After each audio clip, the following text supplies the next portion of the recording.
So Captain Kronos, issue number one. Uh, you guys may notice that I'm kind of pulling a DNC here.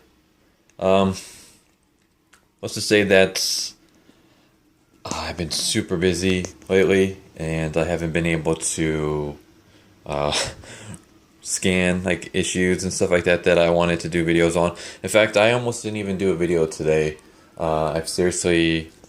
I was gonna just not do one for Monday, and then just come back on Friday with some reviews. But I don't know. I figure I got a schedule. I got to keep to it. uh, so I'm literally just doing this in my backyard in my hot tub room. Yeah, this is actually the hot tub. I'm just using my sweater as not my sweater, my jacket, to kind of protect the comics. Sorry for the alarms. The funny thing is, like, I actually decided to come out here because I have the heater going on in the house and it's super loud. So I decided, hey, maybe back here would be a lot more quieter. And then as soon as I started recording, freaking alarms, police sirens and stuff like that are going off. Just my luck. So yeah, this is just because I'm in a rush. I'm gonna be kind of doing this because this will save me time from scanning as well as time having to open up my scans in Photoshop and erase all the dialogue and stuff like that. So I'm gonna be showing less pages, I guess, so I don't get a copyright strike. But this is Captain Kronos issue number 1. I actually got issue number 2 and 3, and I believe 4 is waiting for me at the comic book shop because I have it on the pull list, but I haven't gotten to it. There's only going to be a review on issue number 1 because I have not had a chance to read issues 2 or 3 yet, and yeah, so just issue number 1. So Captain Kronos Vampire Hunter is based off of the Hammer horror films that came... The Hammer horror film that came out in 1974. Anyone who doesn't know about Hammer horror films, you guys should really check them out. They were super popular in the 1950s, 60s. They started kind of dying down in the 70s. In fact, Captain Kronos Vampire Hunter was considered to be like the last greatest Hammer horror film, and then they kind of pumped out a couple of not so great films, and the studio kind of petered out.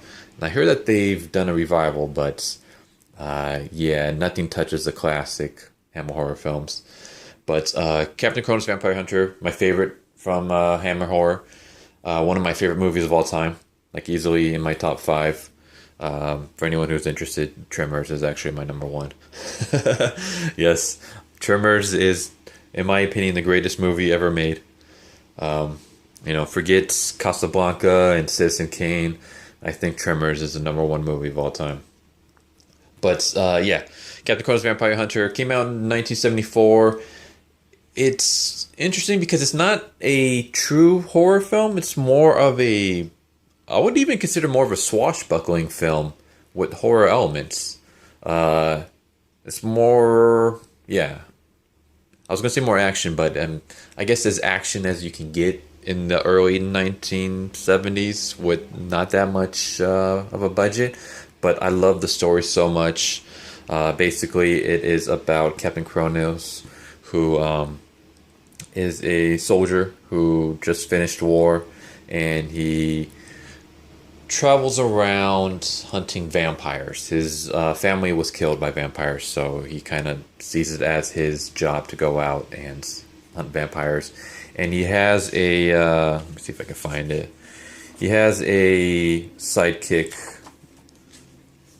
named Grost, who is a hunchback. And Grost is like oh man, where is he? There we go, right here, Gross. Gross is a hunchback. He is pretty intelligent when it comes to certain things. He's kind of the guy that Kronos confides in. Though Gross does go out on the actual adventures with Captain Kronos. but he's not, because of the fact that he's a hunchback, he's kind of disabled, and he doesn't actually participate in the fights itself, but he creates the weapons. He interrogates a vampire in the movie. He's a cool character. But Captain Kronos, the film, was actually supposed to be the first in a series of movies, kind of like James Bond. But by this point, Hammer horror films was starting to die out, and even though Captain Kronos kind of gathered a cult following, it wasn't enough to, create a actual. It wasn't enough for them to do an actual series of movies, which was very unfortunate because, like I said, it's one of my favorite movies of all time. But yeah, okay, yeah, there's gonna be a cut right here, just because I literally just kind of like stared into space, not knowing what to say next. So yeah, if anytime you guys see random cuts, it's because I just have like long pauses where I'm like trying to think of something, or my camera only films like in like basically 9 minute segments. So if this video is longer than 9 minutes, I'm gonna have to just film multiple segments and put them together. But yeah, I guess that's a little behind the scenes info for you guys. I literally, for 10-minute videos, I will literally record myself talking for 20 to 30 minutes. And a lot of that just gets cut down to about 10 minutes because it's either like empty air, or I'm just not saying anything, or I'm just kind of rambling, or I go off tangents. I think I get it from my mom because my mom's one of those where she will tell a simple story, but it'll literally take her like an hour, and you will have so many twists and turns and so many subplots that go nowhere before she finally comes back and concludes her story. So like I'm better when it comes to writing because I can edit all that stuff out, but when I'm just like speaking on the spot, I tend to just ramble and over describe and just kind of go all over the place. Kind of like I'm doing right now, actually. So let's just get back onto the topic at hand. So I was super surprised that Captain Kronos was getting a series. Like I said, the movie came out in 1974. So it's been like 40 years. And all of a sudden, and it's like a small cult movie. Not super popular, though. I mean, as far as cult movie goes, I'm sure most people haven't even heard of Captain Kronos. So the fact that they actually came out with a brand new series, I was like, oh crap, I definitely got to buy it. There are some minor issues I have with the first issue. I haven't read second or third, so I don't know if they get fixed up or anything like that. But let's just kind of jump into it. So it's written by Dan Abnett. The only reason why I point this out is because the comic book clerk, when I was buying this issue, kept on going on and on about Dan Abnett and how much like of a great writer he is. I have no idea. Apparently, Dan Abnett is the guy who did the Guardians of the Galaxy comic series, the volume that with the characters that the movie series uses. So okay, but yeah, like one thing you guys should know is I'm not very knowledgeable when it comes to the writers or illustrators that are behind the comics. I mean, unless they make a big stink on social media like Wade and Sloth, then I really don't pay attention to any of that kind of stuff. Okay, so I had to make another cut there. Wow, okay, so I went from being able to record about 9 minutes to now only being able to record about 4 minute segments. Alright, so there is going to be a lot of cutting. So yeah, when career soldier Captain Kronos returns home from his last tour of duty to find his family slaughtered by a pack of rampaging vampires, he swears a blood oath not to rest until he has driven a stake through the rotting heart of the last stinking vampire in the face of the earth. Yeah. So here's the funny thing. So it says, now Kronos and his trusty assistants Gross and Carla. The thing is that, okay, Carla in the movie is a gypsy woman who becomes Kronos' love interest. She doesn't really do anything in the movie. I guess maybe like near the end, she kind of acts as a distraction, like a diversion. But even then, she was kind of unnecessary. I think she was just there to just kind of give, one, some eye candy for people to look at, and two, just to kind of humanize Kronos a little bit. Though I think his interactions with Gross kind of do a better job of that. But at the end of the movie, Kronos literally abandons her. Well, abandon her is kind of a bad term to use. He basically tells her, me and Gross are going to continue going on, adventures, taking on vampires, and that's not the kind of life that you should have. And the movie ends, sorry for spoilers, with her watching as Gross and Captain Kronos ride off into the sunset, looking for their next adventure. So the fact that now she is his sidekick, and she's kind of like the femme fatale, I'm just kind of like, that's, you guys aren't really using the source material all that great, because that's not how it works. She wasn't a femme fatale. She had no fighting skills whatsoever. I mean, she easily got bested for in like her part in the movie by a vampire, and she got abandoned. She got left behind. So the fact that she's actually with them on this adventure, I don't know. I just think it's kind of weird. But yeah, the movie basically starts with Captain Kronos about to kill a. Let me see if I can get rid of that glare. He's about to kill a vampire. But then the vampire apparently leads him into a trap with a bunch of other vampires. And then we get, basically some cool action scenes. Let me see if I can... Let me look away so I can kind of cut. I want to skip some pages. There we go. Alright, so I skipped a couple pages, but it's just basically Captain Kronos fighting a bunch of vampires. And here we go. We get Carla coming in, acting all cool and tough. And I'm just like, oh man, like... I don't know. I feel like you don't need that femme fatale character in this. I don't know. Like, can you just have like a cool vampire hunter that doesn't need to like check off diversity characters? Like, you don't need to check off, oh, we need a female character. Especially since she's not even the same Carla anymore. You might as well just have like a brand new character. I mean, other than vaguely looking like the woman in the movie, she doesn't have the same personality whatsoever. Yep. Okay, I had to make another cut because I was running out. So yeah, I got about 3 minutes and 30 seconds for each video that I can... for each segment. Okay. So, yeah, I mean, she single-handedly takes on this vampire that Captain Kronos... well, I don't want to say he couldn't best because it looked like he was about to best him. But still, I mean, how much has she learned? Carla, I'm new to this, but either you learn fast or you feed worms. Here's another thing, like, Captain Kronos, when I say action movie, it wasn't like Blade or Van Helsing or anything like that. It was literally like, there's one scene, it's like a bar scene, where Captain Kronos pulls out, the funny thing is like he actually uses a katana, and he does like this cool samurai inspired trick where he whips his katana out, does 2 quick slashes, and then puts his katana back in like a matter of seconds. It's like doom doom doom, blink and you miss. So that's like one action scene, and then later on, Captain Kronos, basically the townspeople think that Captain Kronos is a killer rather than assuming that it's vampires. Well, I mean it does make logical sense. I mean, you would think. If people are getting killed off, it would most likely be from another human and not from some, creature from folklore.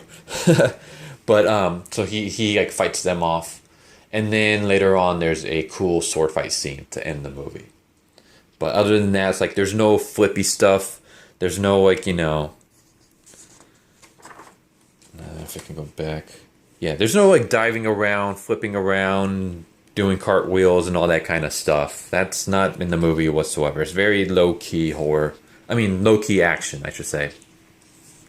But yeah, I don't know. I'm just kind of... I mean, if she's written well, maybe they do a good job, like, fleshing her character out more. But in this issue, she just kind of bothered me. I think it's just because I got to start separating the movie from the actual series and just kind of think of it as, its own thing. Maybe it's like a reboot of the series or something, even though it's supposed to take place right after the movie. It's just like, if you guys are taking this... If this is taking place right after the movie, you know that she's gone, right? She got left behind. But yeah, him and Carla, they best the vampires. And then this dude shows up with his crew and taken back to their village, where basically informs them that people in their village are going missing, and he knows that it's not. He knows that it's not because of humans, but he doesn't know what they're called. So Captain Kronos tells them they're called vampires, shades, fiends, monsters. Just a second. All right. All right. Okay, this is just getting weird. Okay, so I had to make another cut because I was running out. Now I got 5 minutes. So I went from 10 to basically 4 because it was about like 3:49 to 3.5 to 5.5. I don't know. This phone is just all kinds of weird.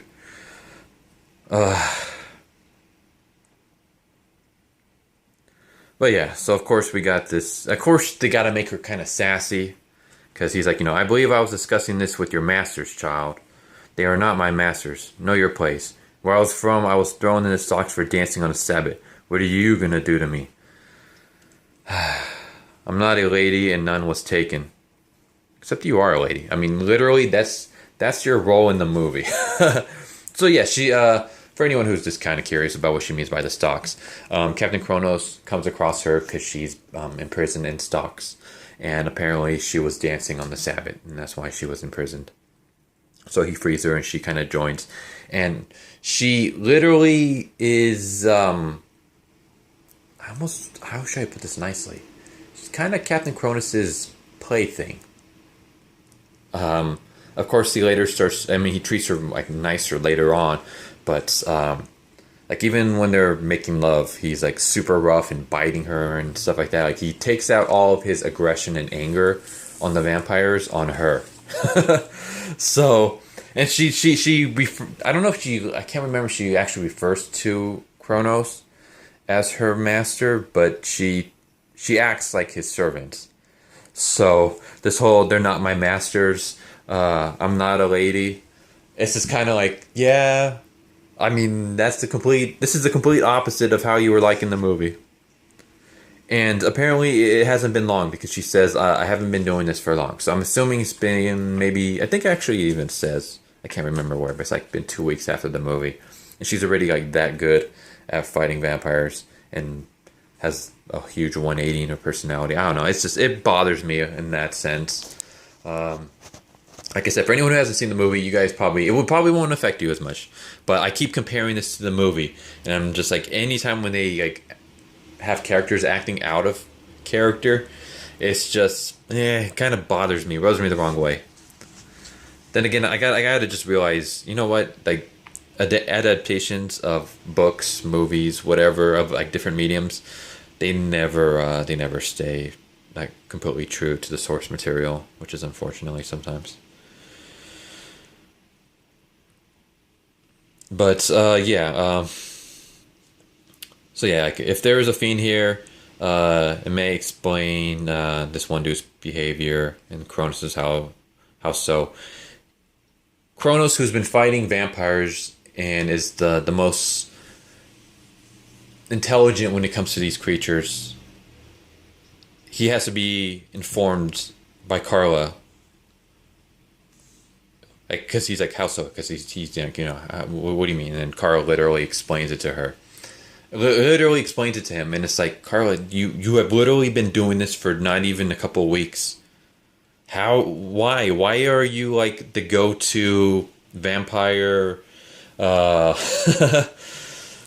vampire, like, I'm having just so many brain farts right now. I'm sorry. But why are you like the go-to source for vampire knowledge? Is what I'm trying to get. Like, Captain Kronos should be the one figuring everything out. Him or Groats. Groat would be fine too, because Groat's really good at this. I mean, that's kind of his role. But it's like Carla's okay. Here, I guess here's the thing. Carla's kind of taking over everybody's role. Captain Kronos is intelligent. Groat, I would say, is a little bit more when it comes to vampires. Just a little bit. But Captain Kronos is easily the best fighter. I mean, Groat doesn't really do all that much fighting. But here we got Carla holding her own and actually doing a little bit better in the first action scene than Kronos. And now she's figuring things out faster than Groat. So it's kind of like, okay, why do you have those two characters then? Because you have Carla is like the best of all worlds. She's like the best of both worlds, and smashed into one character, and it's just like, I don't know. She should not be intelligent whatsoever. Not, let me rephrase that. She should not be intelligent when it comes to vampire matters. She should be a novice. She shouldn't be intelligent when it comes to fighting because she's so new to this. She shouldn't be. So I shouldn't say intelligent. She shouldn't be skilled when it comes to fighting because she's so new to this. She shouldn't be intelligent when it comes to vampires because she's literally been involved in this for less than a month. But yeah, that just really kind of bothers me. All right, let me make another quick cover. Yeah. See, now we're back to 4 minutes. Okay. My phone just keeps jumping like crazy. So yeah, basically there's a section of the city that's been, as you can see here, walled off, and people keep disappearing. Basically everyone here in the city is like gone, and people keep disappearing, and they think that basically there's like some kind of creature like in this section of the town. So they want Captain Kronos and his merry gang to go to basically go take care of that. So Captain Kronos basically goes up to the wall, and then he makes his mark. I think this is kind of cool. So what is it he does? Whatever its breed, the vampire is a coward at heart. My captain is marking his intent to make the demon weak and put the fear of God in him. And I'm like, all right, that's kind of cool. That's faithful to the movie. That's what Captain Kronos does. He's not like he jumps in sword swinging. He is. It's kind of weird to explain. Who's a good swashbuckling character? Sinbad. He's like Sinbad meets Sherlock Holmes. Kind of a weird, kind of a weird mashup. But yeah, he gathers clues. He tries to solve, what kind of vampire are we dealing with, because there's different types of vampires. What's the best course of action to figuring out what kind of vampire we're dealing with, how many there are. And then he plays mind games with the vampires a little bit. He tries to put the fear of God into them. The movie isn't really religious. If you're like if you have a pet peeve with that kind of thing, you don't have to worry about the movie being like heavily religious or any of that stuff. But basically, he tries to play mind games with the creatures, and then he will confront them once he feels like they're weak, because he is a human, and he knows that vampires are stronger than him. So to kind of level the playing field, he tries to get as much knowledge as he can before he goes into a fight, and then he tries to mess with his opponents as best he can, so that he can take advantage of any distractions or anger or anything like that they may have. So he's a really cool, fleshed out character in the movie. I highly recommend the movie. In fact, you guys have no excuse not to watch the movie, because the movie's for free on YouTube. Just type in Captain Kronos Vampire Hunter, and you guys should easily find it. And in fact, I literally watched it on YouTube, I don't know, maybe a couple weeks ago. Awesome movie. Highly recommend it. Please watch it. And if you guys do, tell me what you guys think. So yeah, he marks his intent, and then we get the leader surrounded by his vampire army. And if it's a war you want, it's a war you've found. So I know I kind of glossed over the story, but basically Captain Kronos and his gang, they're fighting vampires. They kill the vampires, and then a small army discovers them, brings them to their town, tells them that, hey, we have people going missing. We think you might be able to deal with it. Captain Kronos goes over to where the vampires are hiding. Basically marks his intent that I'm coming for you guys, and then the vampires are kind of like, bring it, and that's the end. Good setup issue. Again, my only complaints are just the Carla character. I feel like it's not faithful to the movies whatsoever, but maybe they flesh it out a little bit more in the second and third. I should read that sometime soon, hopefully. Now I got 40 seconds, damn. Okay, so I'm going to try to wrap this up real quick. So I'm like super behind on my comics, so I'm going to try to do that. The next comic that I do should go back to my usual style of scanning pages and Oh man. Now I'm starting to become even more like DNC with the coughing. But yeah, I'm gonna try to go back to the scans and the photoshopping out the dialogue and all that stuff. Uh, but yeah, I wanted to pump out something super quick so that you guys have something to watch today. All right, so my my memory on my phone literally filled up at that moment, so I couldn't record anymore off my phone. But luckily, I had already finished my review. All I was gonna say was the comic is actually better than I'm making it out to be. I don't know if I would say it's an instant buy. I don't even know if I would say I recommend it because it all kind of depends. It's not the greatest written issue, but it's something that I like. I enjoy. If you like the movie, you'll like it despite the inaccuracies with the Carly character. I wouldn't even necessarily the Carly character is bad in this. I wouldn't say she's even an SJW character. So before anyone tries to say I'm saying that, I'm not. The only reason why she bothers me isn't because she's tough or anything like that. It's just the fact that it's a complete 180 from her character in the movie, and there hasn't been enough time between this issue and where the movie left off to explain all these changes. That's my only issue with the character. If she was like that in the movie, or if this was a completely different character, it wouldn't bother me as much. It's just the fact that there's just a huge 180 between the two, between her comic version and her movie version. That's the only issue that I have with the Carl characters because of the inaccuracies there. Because it's not like a little bit of an inaccuracy. I mean, it's a complete 180. Her relationship with Kronos is not even close to being the same as it is in the movie. Which is another thing. Like, they're supposed to be romantic, but I got no sense of that whatsoever in the issues. In the first issue, I should say. But yeah, didn't hate it. I wouldn't say I loved it, but I enjoyed it. It's still on my poll list for a reason. I will be reading number 2 and number 3 probably tonight, and then we'll see if it deserves to stay on my poll list or not. But yeah, anyone who has read it, tell me what you think. Anyone who watches the movie, please let me know. I feel like I've never met anyone else who has ever heard of Captain Kronos Vampire Hunter, and it makes me super sad because it's like one of my favorite movies of all time. So if any of you guys watch it, let me know your honest opinions on what you think about it. If you haven't watched it, I highly recommend it. Just type in Captain Kronos Vampire Hunter on YouTube, and it should be like the first thing that pops up. And it's free. It's not one of those where you like have to subscribe to the channel for like $2.99 or whatever, rent it or whatever that is that YouTube does. It's a free movie. So let me you guys know what you guys think. But yeah, I hope you guys enjoy this video, and I'll catch you guys next time. Later.